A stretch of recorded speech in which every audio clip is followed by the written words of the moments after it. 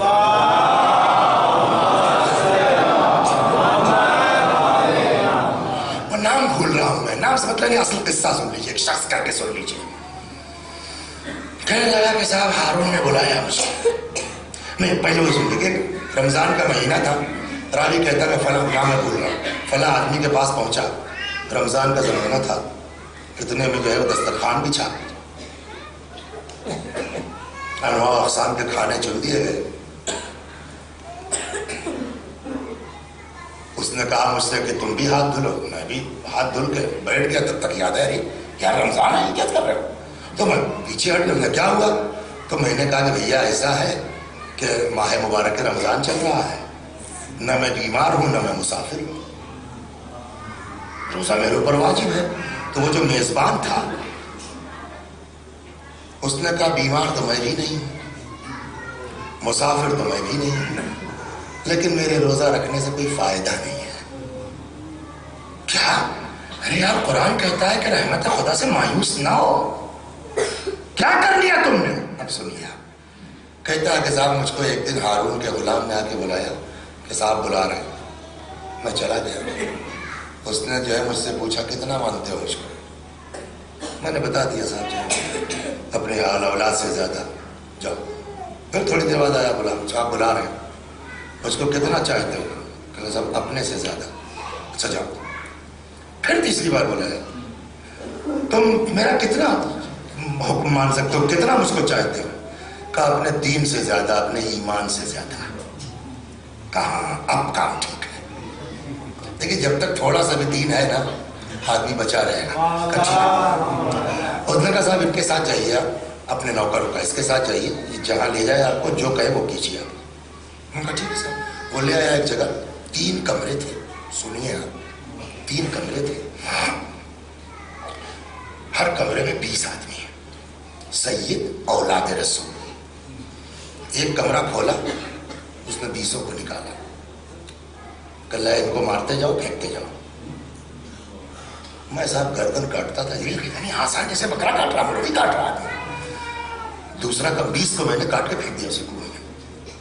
پھر دوسرا کھولا، اس کو گردن ماری پھینکا، گردن ماری پھینکا. 40 ہو گئے. تیسرا کھولا، پھر 20، 19 مار دیا میں نے. کاٹا پھینکا، کاٹا پھینکا، کاٹا پھینکا. 20واں آدمی بزرگ تھا، بوڑھا تھا، تھر کانپ رہا تھا. تو میں نے کہا کہ کیا ہوا؟ ڈرے موت کو دیکھ کے. کہا مرنا تو آئی ہے، موت کو دیکھ کے نہیں ڈر رہا. تمہارے بارے میں سوچ رہا ہوں کہ تم کیا جواب دو گے خدا کو. یہ سب رسول اللہ کی اولاد ہے جن کو تم نے 59 لوگوں کو مارا ہے. کل کو پیغمبر کو تم جواب کیا دو گے؟ کل نظام میں 60 لوگوں کو مار چکا ہوں. اللہ جو ہے وہ میری کہاں سن لے گا. کتنا واقعہ خدا کریم ہے. یہ خبر امام رضا علیہ السلام تک پہنچی.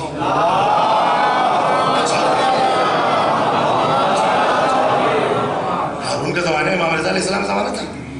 یہ خبر امام رضا علیہ السلام تک پہنچی. امام نے فرمایا بے شک 60 لوگوں کا قتل معمولی چیز نہیں ہے، لیکن اللہ کی رحمت سے مایوسی یہ ان ساری چیزوں سے بڑی چیز ہے، بڑا گناہ. کچھ سمجھ میں آیا؟ تو مایوسی سے بڑھ کے کچھ نہیں ہے کہ اللہ کی قل یا عبادی الذین اسرفوا علی انفسہم لا تقنطوا من رحمت اللہ. اللہ کی رحمت سے مایوس نہ ہو. قرآن کہتا رحمت الہی سے صرف ظالم مایوس ہوتے ہیں.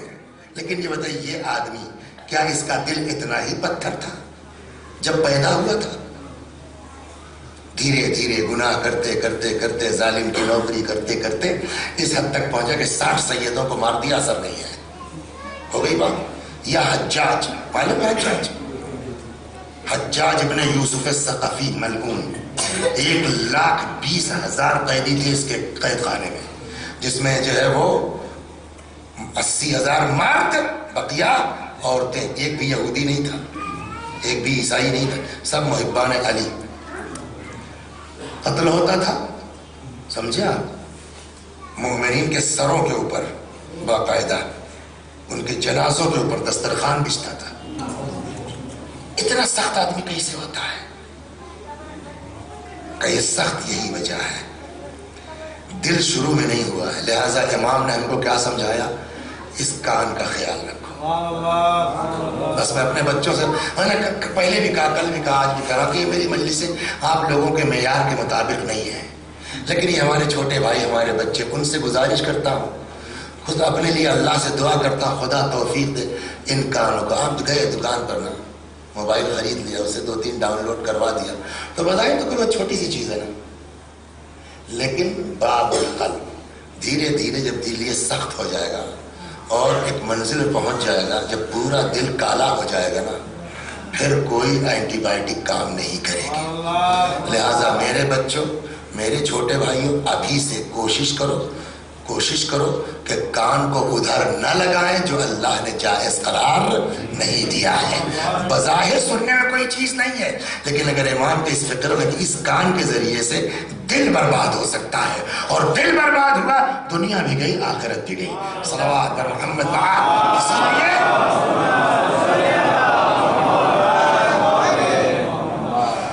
اسی لیے جیسے غیبت کرنا حرام قرار دیا گیا ہے، اب یہاں سے بات آتی ہے، جیسے غیبت کرنا حرام ہے ویسے ہی غیبت کا سننا حرام۔ 2-3 حدیثیں سنیے۔ فَنَزِّهُ أَسْمَاعَكُم مِّنْ اسْتِمَاعِ الْغِیبَةِ، اپنے کان کو پاک کرو کاہے سے؟ غیبت سننے سے۔ فَإِنَّ الْقَائِلَ وَالْمُسْتَمِعَ، غیبت کرنے والا اور غیبت سننے والا شریکان فی الاثم، دونوں گناہ میں برابر کے حصے دار ہیں۔ چنانچہ دوسری حدیث پیغمبر فرماتے ہیں السامع للغیبہ احد المغتابین، غیبت سننے والا غیبت کرنے والے کے مثل ہے، گویا کہ وہ غیبت کرنے والا ہے۔ الغیبۃ اسرع فی دین الرجل المسلم من الآکلۃ فی جوفہ، جیسے کھانا آدمی کے شکم میں جا کر کے اس کے لیے جو ہے وہ قوت کا سبب بنتا ہے نا، اس کے جسم کی صحت کا سبب بنتا ہے، کہ اس سے زیادہ تیز غیبت انسان کی روح کو برباد کرنے کا کام کرتی ہے۔ صلوات پر محمد الغیبۃ تأکل الحسنات کما تأکل النار الحطب، غیبت انسان کی نیکیوں کو اس طرح برباد کر دیتی ہے جیسے آگ لکڑی کو۔ من غضب عنده اخوه المسلم، یہ سنیے آپ، سننے والے کے لیے ہے۔ کسی کے سامنے کسی کی غیبت ہو رہی ہے، یہ بیٹھے ہیں، یہ بیٹھے ہیں، یہ بیٹھے ہیں، میں بیٹھا ہوں، مولانا وسیع حسن صاحب نے جو ہے وہ پیش نواز صاحب کی غیبت شروع کر دی 10 لوگوں کو بیٹھا کر کے، کیا صاحب جو ہے وہ نہ قرآن پڑھنا آتا ہے، نہ تلاوت کرنی آتی ہے، نہ یہ آتا ہے، نہ وہ آتا ہے، اور ابھی بیچارہ پڑھ چکا ہے، اتنی بہترین آواز، اتنی فرسٹ کلاس ہے نا۔ اب یہ جو 3 لوگ بیٹھے ہیں ان کی ذمہ داری کیا ہے؟ ان کی رسپانسبلٹی کیا ہے؟ دیکھیے دونوں صورت ہے۔ ایک صورت تو یہ ہے کہ وسیع حسن صاحب جو ہے وہ اتنے بدمعاش ہے، ایسا گنڈا ہے معاذ اللہ کہ صاحب اس کے مقابلے میں کچھ بولنا موت کو دعوت دینا ہے، تب کوئی بات نہیں ہے، چپ رہو، اندر سے استغفار کرتے رہو، توبہ کرتے رہو، پروردگارہ تو جانتا میں مجبور ہوں، میں نہیں کچھ کر پاؤں گا اس کے مقابلے میں۔ لیکن اگر آپ ٹوک سکتے ہیں، بول سکتے ہیں، اس بیچارے کی جس کی غیبت ہو رہی ہے اس کی نصرت کر سکتے ہیں، مدد کر سکتے ہیں، نہیں صاحب غلط ہے، میں نے سنا ہے صاحب اتنی بہترین تلاوت کرتا ہے وہ آدمی، کر سکتے ہیں، اور نہیں کیا آپ نے، کیا حشر ہوگا وہ حدیث سنی، آگے بڑھتا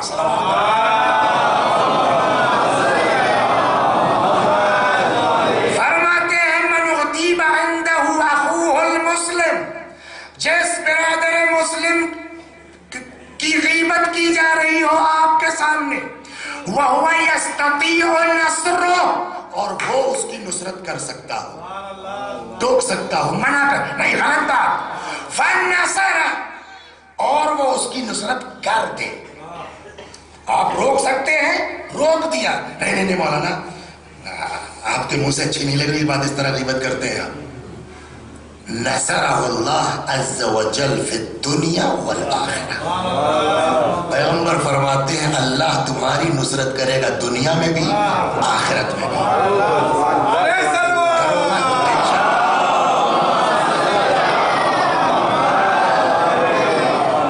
فَإِنْ خَذَلَهُ وَهُوَ يَسْتَطِيعُ النَّصْرَ.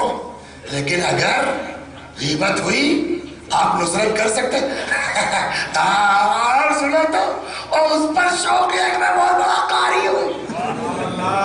اس میں ایک فقرہ اور بھی لگا دیا وسیع صاحب کے ساتھ ہے نا. تو فَإِنْ خَذَلَهُ وَهُوَ يَسْتَطِيعُ النَّصْرَ. اگر اس کو بے عزت کر دیا تم نے جبکہ نصرت کر سکتے تھے. خَذَلَهُ اللَّهُ فِي الدُّنْيَا وَالْآخِرَةِ. اللہ تم کو دنیا میں بھی ذلیل کرے گا, اللہ آخرت میں بھی ذلیل کرے گا. یہ معمولی چیز نہیں ہے, یہ چھوٹی چیز نہیں ہے. چنانچہ ایک شخص نے مولا سے پوچھا, ہر کہی ہوئی بات, یہ بھی ذہن میں رکھ لیجئے, ہر بات جو سنتے ہیں نا جلدی یقین نہیں کرنا چاہیے, سیدھی بات. اور وہ بھی آج کل کے زمانے میں قرآن کہتا ہے کہ جو ہے وہ لا تقف ما لیس لک بہ علم. جس بات کا یقین نہ ہو اس پر کان مت لگاؤ. فإن السمع والبصر والفؤاد, کان, آنکھ, دل, کل اولئک عنہ کان عنہ مسئولا. سب سے کل کو سوال کیا جائے گا. کبھی کبھی ایسا ہوتا ہے نا, لگتا ہے یار ایک دم صحیح بات ہے, پتہ چلا جو ہے وہ کہ حالات کو جس طرح بنائے گئے تھے کہ آپ کو لگ رہا تھا, ورنہ بات یوں نہیں یوں ہے. لہذا امام سے کسی نے پوچھا کم بین الحق والباطل, مولا حق اور باطل میں ڈفرنس کیا ہے؟ کم بین الحق والباطل, مولا حق اور باطل میں فاصلہ کتنا ہے, ڈفرنس کیا ہے؟ فرمایا 4 اصابع. یہ جو مشہور ہے یہ ہماری مولا کا فقرہ ہے, امیر المؤمنین سلام اللہ علیہ کا فقرہ ہے, بحار الانوار جلد 72 صفحہ 196 حدیث نمبر 9. کتنا فاصلہ ہے, حق فرق ہے حق اور باطل میں. فرمایا 4 اصابع, 4 انگلیوں کا. ووضع امیر المؤمنین یدہ علی اذنہ وعینہ. مولا نے اپنا ہاتھ رکھا کان اور آنکھ کے بیچ, سمجھے آپ؟ فرمایا 4 اصابع. کتنا فرق ہے؟ 4. اس کے بعد فرماتے ہیں فقال ما رأتہ عیناک فہو الحق. جو تمہاری آنکھ نے دیکھا ہے وہ تو صحیح ہے. وما سمعتہ اذناک فاکثرہ باطل. لیکن جو کان نے سنا ہے اس میں زیادہ تر غلط ہے. ایسا تھوڑی ہوگا, اکثرہ باطل, لیکن جو کان نے سنا ہے اس میں زیادہ تر باطل ہے, زیادہ تر غلط ہے, زیادہ تر جھوٹ ہے. ہو گئی بات. اب آئی صلوات پر محمد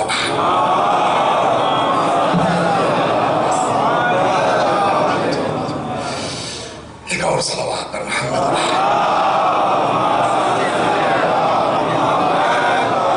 کیا واقعی احسان ہے خدا کا, کرم ہے خدا کا, ہے نا, کہ اس نے ہم کو آپ کو اہل بیت کے چاہنے والوں کے آغوش میں پیدا کر دیا. ورنہ یہ ساری چیزیں کس کے پاس ہیں؟ کوئی دنیا میں بیان کرنے والا نہیں ہے سوائے آل محمد کے. اور ہم سے بڑا بدقسمت کون ہے کائنات میں کہ اتنا سب کچھ جو ہے وہ ہمارے پاس خزانہ ہونے کے باوجود ہم اس کا استعمال نہیں کر پا رہے ہیں, ہم اس کو یوز نہیں کر پا رہے ہیں. آئیے سب مل کے ایک دوسرے کے لیے دعا. یہ 2 مہینے کی کلاسز جو یہاں ہے نا ماشاءاللہ, اس کو معمولی مت سمجھیے. اور اس کی بنیاد جناب زینب سلام اللہ علیہ نے بہت سمجھ بوجھ کے ڈالی ہے, بہت سمجھ بوجھ کے ڈالی ہے.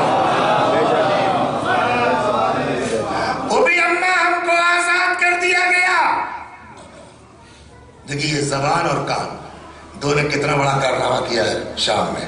زبان کس کی تھی؟ اہل بیت کی. امام سجاد علیہ السلام, جناب زینب, جناب ام کلثوم, جناب فاطمہ, ہے نا, کبرا, ان لوگوں کی زبان تھی. راستے میں کوفہ, شام, پھر جو ہے شام کے اندر, اور اب سماعت. کتنا فرق آیا ہے اگر اس زبان کا صحیح استعمال ہو جائے. کان کو صحیح طرف لگا دیا جائے.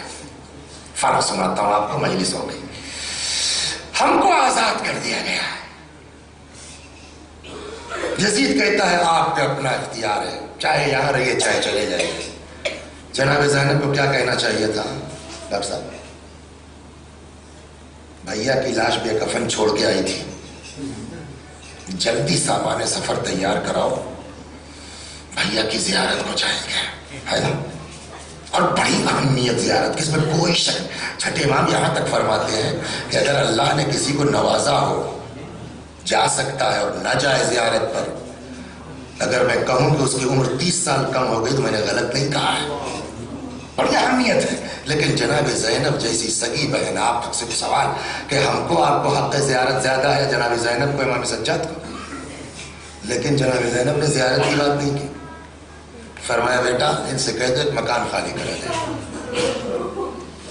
جب سے میرا بھائی مارا گیا ہے میں نے اپنے بھائی کا ماتم نہیں کیا. ہو گئی نا بات؟ سوال یہ جو مجلس کر رہی ہے جناب زینب، یہ کربلا میں نہیں ہو سکتی تھی؟ جیسے اتنے دن برداشت کیا ہے، 1 ہفتہ اور برداشت کر لیں. کربلا پہنچ جائیں گے، وہاں زیارت بھی ہوگی، مجلس بھی ہوگی. مجلس بامقصد ہونا چاہیے. بے مقصد سے کیا فائدہ؟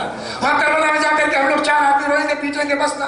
اصل مقصد کیا ہے میرے بھیا کا، وہ پورا ہونا چاہیے. خیر مکان خالی ہو گیا. اب ایک سوال، رک جائیے، ہاں رک جائیے، ایک سوال. جناب زینب نے زیارت کے اوپر مجلس کو ترجیح کیوں دی؟ آپ کے ذہن میں ہونا چاہیے. میدان غدیر میں 1,20,000 نیئر اباؤٹ پبلک تھی، ہے نا؟ پیغمبر نے کہا من کنت مولا فہذا علی مولا. ہو گئی بات. ودن 30 ایئر، کوفے کی بات ہے، امیر المومنین تقریر کر رہے ہیں، خود ان کی زندگی کی بات ہے، مرنے کے بعد کی بات نہیں ہے، شہادت کے بعد کی نہیں. تم تھے غدیر میں، تم نے سنا نا پیغمبر نے میرے بارے میں کہا من کنت مولا فہذا علی مولا، ہے نا؟ اس نے مولا کے بولے کہ صاحب یاد نہیں آ رہا ہے صاحب. اس پر مولانا بددعا دی آپ کے ذہن میں ہوگا کہ اللہ تجھ کو ایسا داغ دے جس کو پگڑی چھپا نہ پائے. تو وہ بیچارہ جیسے جیسے کسکاتا تھا داغ پڑتا جاتا تھا. جس بات کا اعلان 1.25 لاکھ کے مجمع میں ہوا، ودن 30 ایئر جانتا ہے آدمی مکر گیا. جناب فاطمہ زہرا سلام اللہ علیہ کا گھر کہاں تھا؟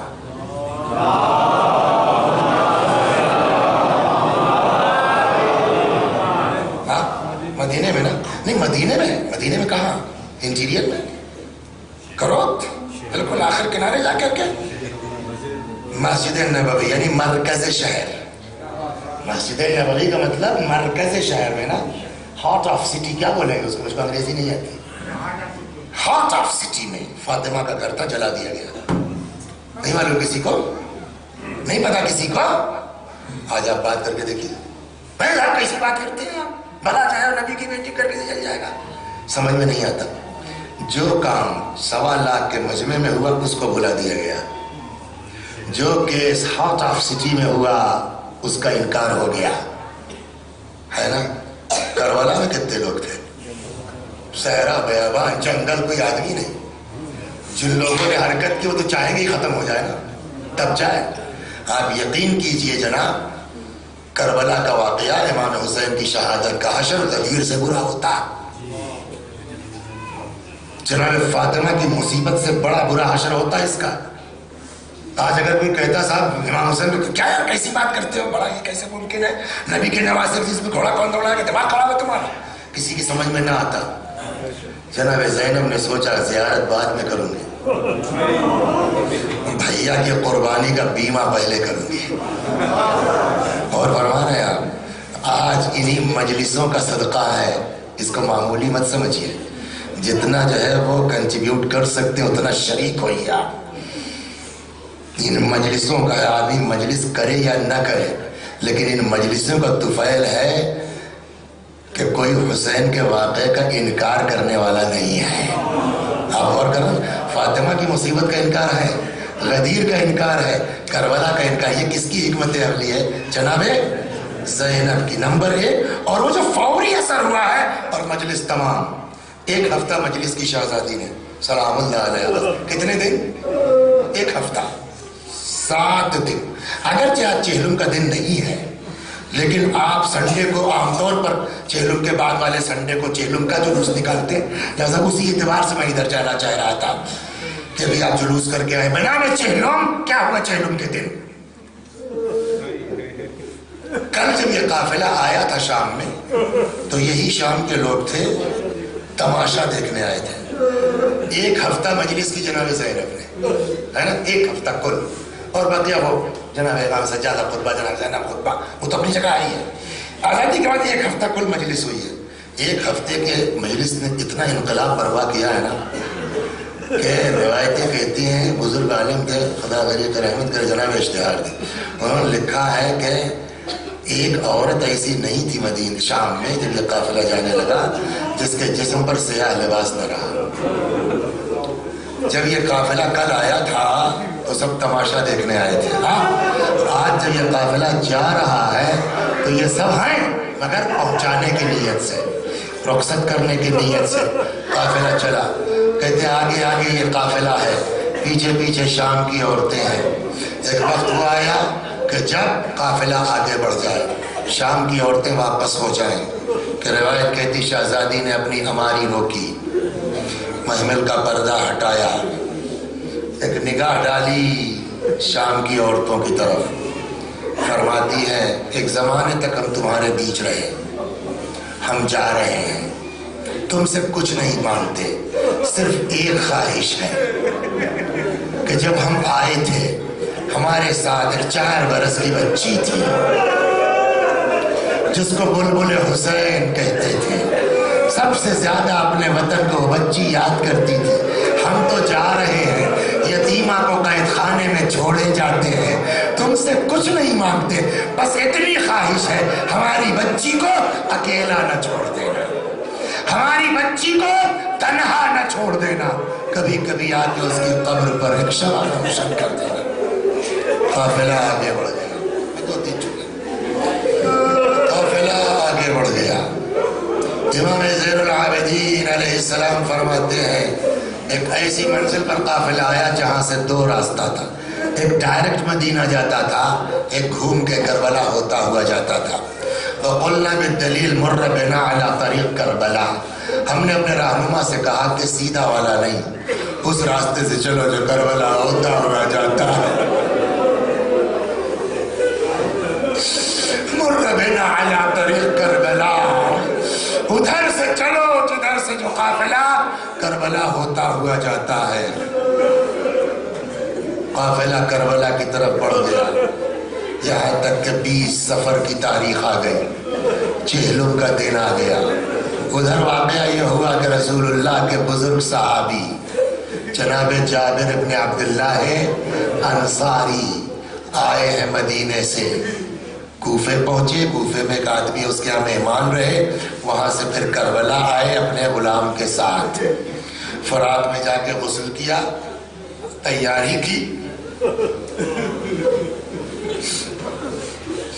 آگے قبر حسین کے سامنے کھڑے ہوئے حسین کو سلام کیا السلام علیک یا ابا عبداللہ. اس کے بعد کہنے لگے حبیبی حسین اے حسین میں بچپنے سے تم کو جانتا ہوں. حسین میرے حسین آج تک ایسا نہیں ہوا میں نے کبھی آپ کو سلام کیا ہو اور آپ نے میرا جواب نہ دیا.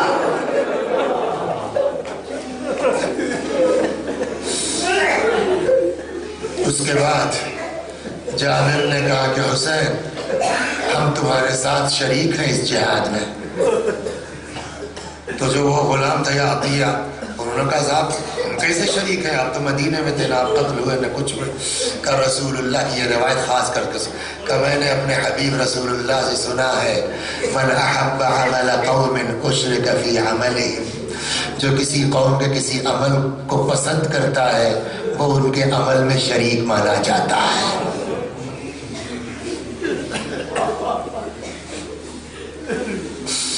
اتنے میں کہتے ہیں کہ آواز آنا شروع ہوئی.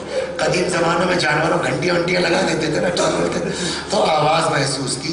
جابر نے اپنے غلام سے کہا کہ جاؤ دیکھو یار کیا معاملہ ہے, اگر کہیں ابن زیاد وغیرہ کا لشکر ہے تو کہیں چھپ لیا جائے, اور اگر تو نے یہ خبر سنا دی نا کہ میرا مولا آزاد ہو کے آ رہا ہے, میں تجھ کو آزاد کر دوں گا.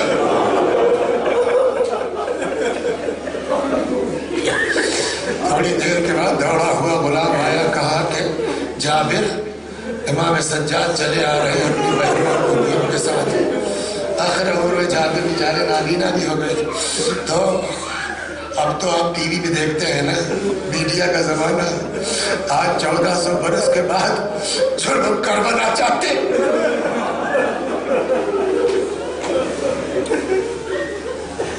چھوٹے چھوٹے بچے دکھائی نہیں دکھائی, وہ اپنے سروں پر جو پل رکھے ہوئے سامان رکھے ہوئے ساروں کے استعمال کے لیے کھڑے, اچھے کسے خاصے امامہ علماء لے کے برش بیٹھے آپ کے جوتے میں پالش کرنے کا تیار. کیوں میرے حسین کا ظاہر, میرے مولا کا ظاہر. آپ بتائیے آج یہ جو لوگ دنیا سے حسین کا چہلم کرنے جاتے ہیں, ان کا استقبال زیادہ اہم ہے یا سگی بہن کا استقبال ہونا چاہیے تھا نا؟ پہلا چہلم کرنے زینب آئی ہے کربلا. امام سجاد کا مگر اس وقت کوئی استقبال کرنے والے نہیں. غلام ہاتھ پکڑ کے لے آیا, راستے میں کھڑا کر دیا. ایک جابر ہے اہل بیت کے استقبال کے لیے. ایک چیز بتاؤں, دیکھیے ہر بات کتاب میں نہیں ہوتی, کچھ آدمی کامن سینس بھی اپنا یوز کرے. فطرت کیا ہے, جب آدمی پر کوئی مصیبت آتی ہے, دقت آتی ہے, کوئی حادثہ ہو جاتا ہے اور وہ پردیس میں ہے نا, روتا ہے, بلکتا ہے, چیختا ہے, تڑپتا ہے, دھیرے دھیرے دھیرے آدمی بھول جاتا ہے. لیکن جیسے ہی کوئی اپنا نظر آتا, یہ فطرت ہے کہ نہیں, جیسے ہی کوئی اپنا دکھ جاتا ہے ساری مصیبتیں تازہ ہو جاتی ہیں نا. روایت کہتی جیسے ہی امام سجاد نے جناب جابر کو دیکھا, امام کو سارا منظر یاد آنے لگا. جابر کا ہاتھ پکڑا, ایک ایک جگہ لے کے آئے, کہا جابر میں بتاتا ہوں, ہاں ہونا قتلت رجال ہونا, یہاں ہمارے مرد قتل ہوئے, ہاں ہونا ذبحت اطفال ہونا, یہاں بچے ہمارے ذبح ہوئے, ہاں ہونا حرقت خیام ہونا, یہاں خیمے تھے جابر ان کو آگ لگا دی, ہاں ہونا سبیت نساء ہونا, جابر یہی جگہ ہے جہاں سے ہماری عورتوں کو اسیر کیا گیا. بس ایک سوال کا جواب آپ دیجئے مت, سوچ لیجئے مجلس تمام. امام امام ہے نا, امام مرد ہے ایک, امام امام ہے دو, ہے نا. جب امام کا یہ حال ہے کہ ایک ایک جگہ یاد کر کر کے رو رہے, بتا رہے جابر یہاں یہ ہوا, یہاں یہ ہوا, تو آپ بتائیے جب زینب جیسی بہن نے بھائی کی قبر دیکھی ہوگی تو کیا عالم ہوا ہوگا. جب رباب نے حسین علیہ السلام کی قبر دیکھی ہوگی, یہی وجہ ہے. بس اب روئیے نہ روئیے, وجہ بتا دیتا ہوں. پتہ ہے یہ قافلہ کربلا, آج جو لوگ ظاہر جاتے ہیں نا 20 دن کا 22 دن کا جو بھی ہو, اس میں سب سے زیادہ قافلے والا آپ کو کہاں ٹھہراتا ہے؟ کربلا ہے نا. نجف میں 4 دن رکے, قم میں 1 دن رکے, مشہد میں سب سے زیادہ کہاں رکتا ہے آدمی؟ 1 ہفتہ ہے, 10 دن کا کربلا میں نا. آپ جاتے ہیں یہاں ہفتہ بھر رہتے ہیں کربلا میں. آپ کو پتہ ہی جو 20 تاریخ کو قافلہ پہنچا ہے, امام سجاد نے کب کہا چلو؟ 2 دن 20 کو پہنچا ہی, اب کس وقت پہنچا تو نہیں بتا پاؤں گا. 21 پورا دن رہے بس. دوسرے دن 22 کو امام سجاد نے حکم دیا اب یہاں کسی کو نہیں رہنا, سب لوگ چلو مدینے. مولا مولا بس 2 دن, زینب کے لیے 2 دن, رباب کے لیے 2 دن. اور جب نہیں آقا تم لوگ ان کی حالت نہیں دیکھ رہے. روایت بھی ہے کہ یہ بیویاں بار بار امام کی قبر پہ جاتی تھی, گرتی تھی, بے ہوش ہو جاتی. شاید امام کا مقصد اگر یہاں سے نہ لے گئے تو روتے